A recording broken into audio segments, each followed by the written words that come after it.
All right, let's get right into it. Today, in this explainer, we're breaking down what is honestly a massive catalyst for economic transformation, India's Union Budget 2026. Now, based on an in-depth analysis by PwC, we can see this isn't just your standard run-of-the-mill annual ledger of revenues and expenses. No, this budget represents a major crossroads. It's an active blueprint pushing India into its next phase of global influence. You can really think of it as the high-octane fuel for what we're calling the twin engines of growth. To really wrap our heads around the sheer scale of this ambition, check out this number right here, 7.4%. According to the Economic Survey, that's the projected economic growth for India in the 2026 financial year. But here is the secret sauce. It's not just about how fast the economy is growing, it's about the kind of growth we're seeing. We are witnessing a fundamental shift away from that traditional consumption-led model and moving towards a true powerhouse economy, one that is driven by productivity, supply-side efficiency, and some really cutting-edge innovation. Okay, let's dive into this. Sanjeev Krishan, the chairperson at PwC in India, honestly summarized the whole strategy perfectly. He noted, the emphasis is on building physical, digital, and human capability, enabling investments, boosting productivity, and supporting the sectors that will drive the next wave of global competitiveness.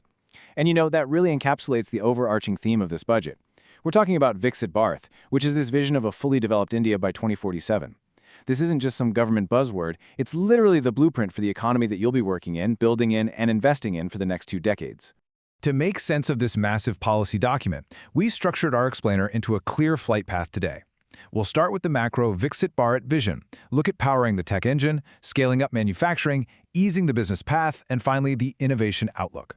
Starting right off with Section 1, the Viksit Bharat vision and shifting to a productivity-led economy. The macro goal here is unapologetically bold.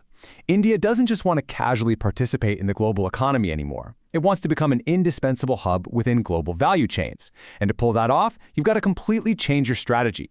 The old focus relied really heavily on demand-led expansion, growth fueled just by domestic consumption. But the new focus, it's all about productivity-led growth. They're prioritizing deep domestic capabilities, building up institutional capacity, and really stepping up to compete globally.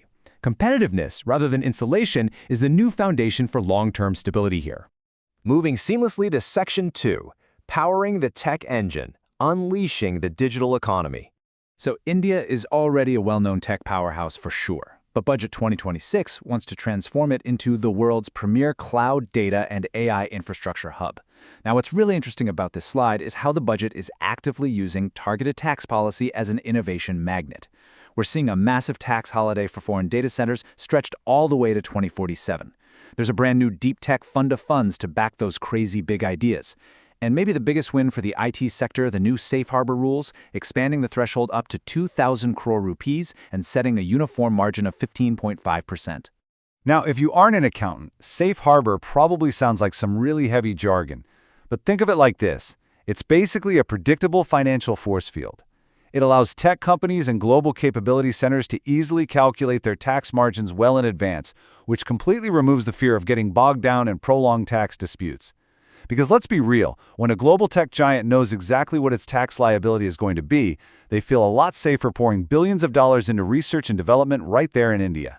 Let's ground this with a super simple example of how these reforms actually drive innovation. Thanks to that tax holiday till 2047, a foreign tech company can procure services from an Indian data center entirely tax-free. That means they can scale their operations so much faster.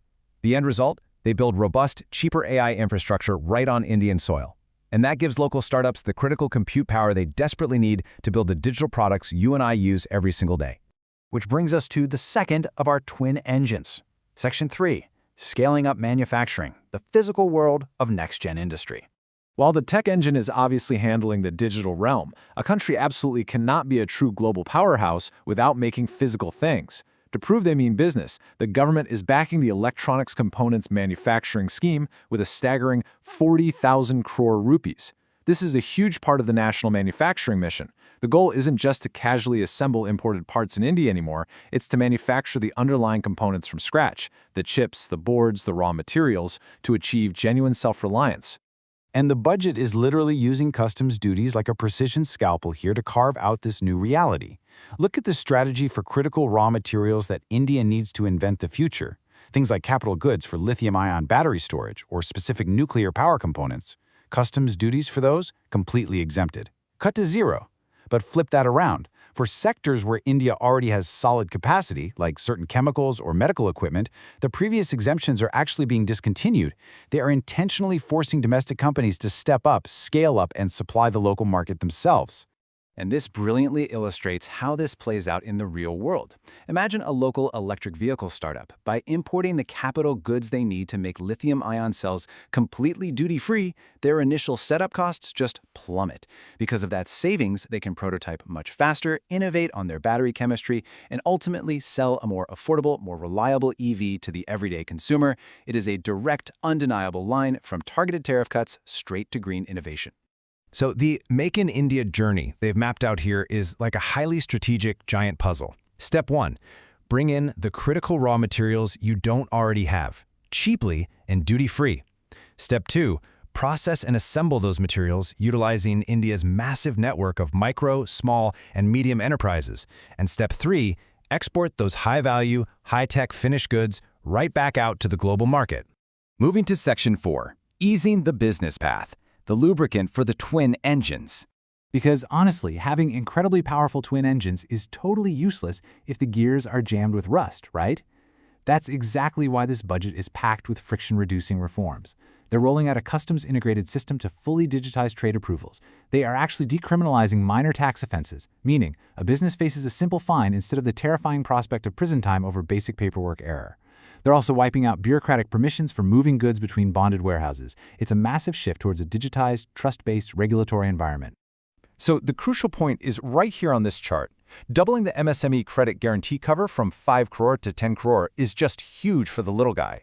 It means that the smaller suppliers, the shops machining the physical parts, the teams writing the localized code snippets, can actually access the capital they need to grow without drowning in financial risk. They are the true backbone of this manufacturing engine, and this policy gives them the runway to just take off. And finally, Section 5, the innovation outlook, accelerating into the future. Let's move to the end game and see how this all builds up. When you put all these pieces together, the setup provided by Budget 2026 is incredibly clear.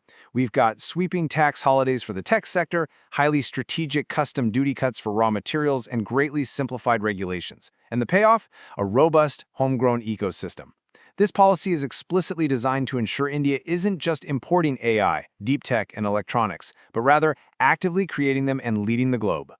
Which leaves us with one incredibly exciting, provocative question. With the groundwork explicitly laid out for this massive tech and manufacturing boom, is India finally ready to step up and become the world's indispensable supply chain hub? The policies are literally on the table right now. The vision is locked in for 2047. At this point, it all comes down to execution. Thank you so much for joining me on this explainer, and definitely keep your eyes on these twin engines, because they are absolutely about to take off.